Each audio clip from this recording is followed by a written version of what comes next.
The second special episode of classic Naruto is probably the most controversial out of all of the OVAs, in the sense that most of the people who have watched them consider this episode the worst one or the best one.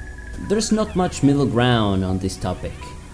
And by that I mean me and all the crazy fans in the madhouse that actively seek for more filler. The former complains that this chapter betrays the spirit of the OVAs, since instead of presenting an unconventional story with its original touch, it emphasized on telling the same repeated story we watch time and again in the show's filler. If you ask them, this special episode is just an average filler whose only thing, quote unquote, is special is in its name. But then there are those who argue that this OVA improves and even, if you believe the most extreme post, solves the most controversial relationship of all the anime. I'm talking about Naruto and Sasuke's friendship. Anyone unlucky enough to enter a Reddit post about Naruto's plot or even read the comments of almost any sequence of the show uploaded to YouTube will know that there's a huge division among fans regarding this matter. From comments saying that actually Shikamaru's Naruto's best friend, posts just telling idiots to whoever disagrees with his/her opinion, to even entire essay videos trying to solve this dispute. I think that we can all agree that this is a hot topic that deserves its own video.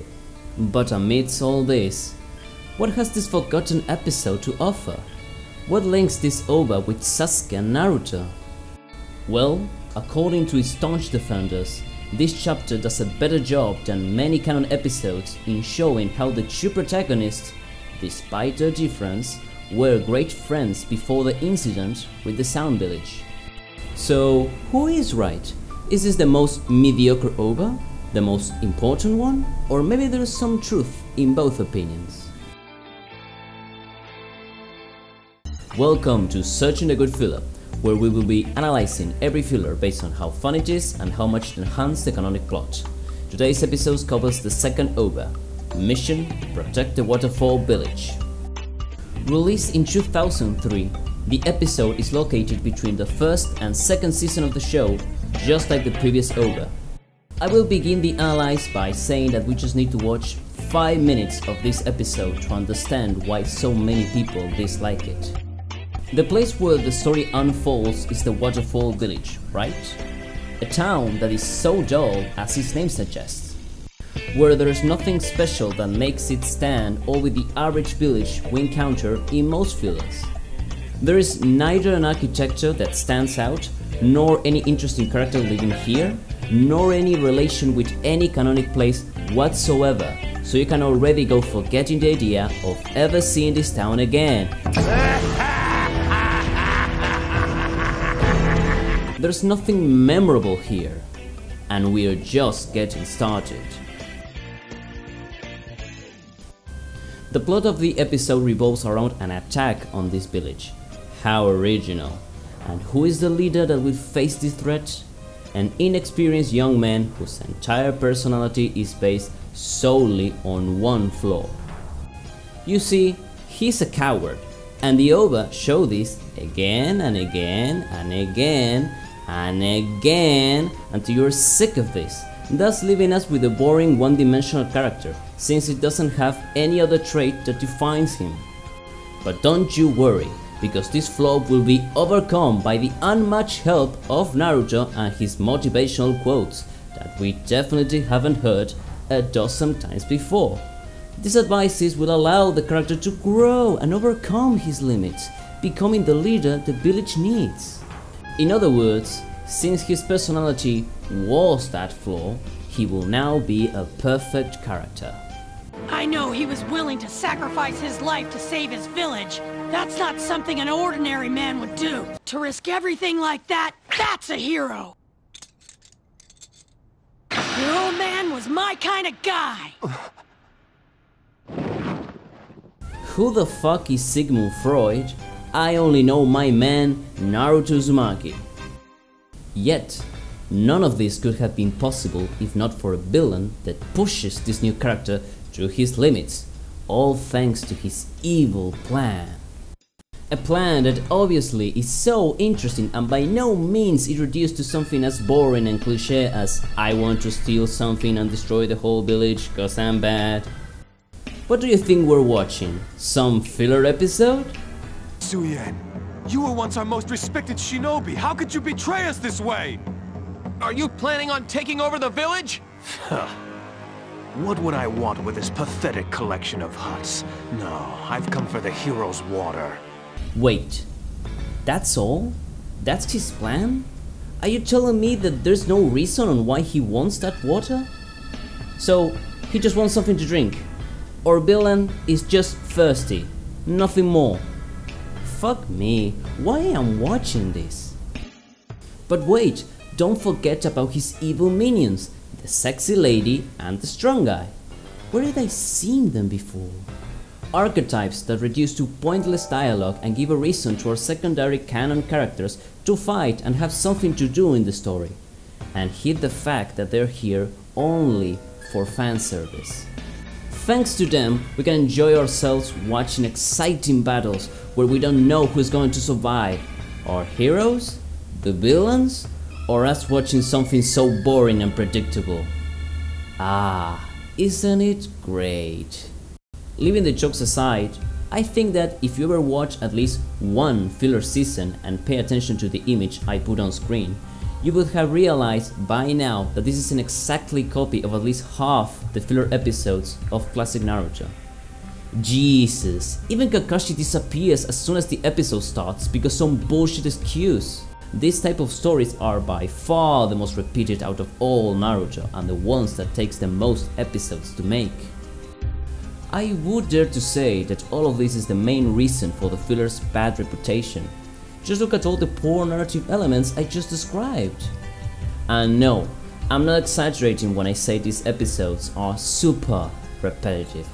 Watch just one filler arc and you can already say you watched them all. The scripts are always an exact imitation of all the previous ones, just a few minor changes here and there. Nonetheless, this OVA does have something different from the rest. You see, while most of these stories in the show have like 4 or 5 chapters, this episode lasts less than 2. This short length makes the episode far more tolerable since it doesn't waste that much time pretending to develop characters that have zero depth, nor it tries that hard to build tension in something we already seen 100 times. Instead, we see how the story unfolds faster than usual, achieving similar results than of the previous OVA. Before you get bored of this part, the episode already jumps to the next one. Yet, although I wouldn't call it a fun episode, I do think that this is still better than your usual filler arc. There are certain parts where, yeah, seems that they take fucking forever and there's no way you won't get bored here. But they're mostly the exception rather than the norm. It's like that bad episode of that long series you like so much. You know it's worse than the rest of the show, but it isn't that bad, so you don't skip it. It's like it isn't entertaining, but not exactly boring. Like maybe something in the middle? Maybe? Does it make sense? Alright, but where is all that content that improves the canonic plot? Where does Sasuke and Naruto enter into the equation?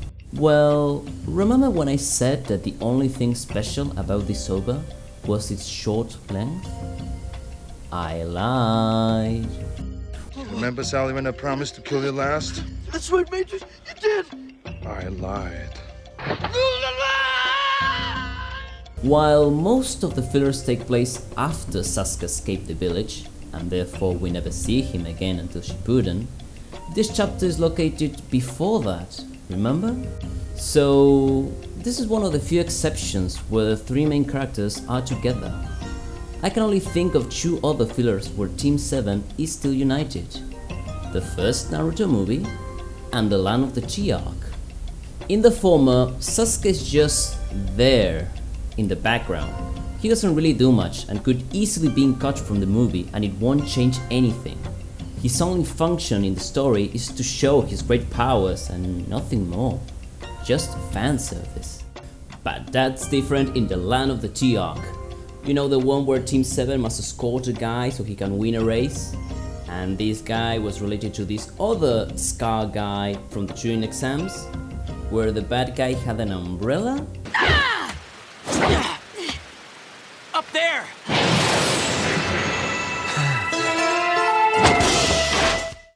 Look, I know you watched this thinking it was canon. You are not fooling anyone here. While not being part of the main story, this filler hugely emphasized on Sasuke's internal situation. Since it takes place after Season 4, before his defection to Orochimaru, the script decided to explore more deeply the feeling of inferiority and frustration that he feels after watching how the quote-unquote dumb kid of the academy surpassed him in every aspect. In other words, the filler's writers decided to further develop an important part of the canonic storyline in order to make it more easily understood by the viewer.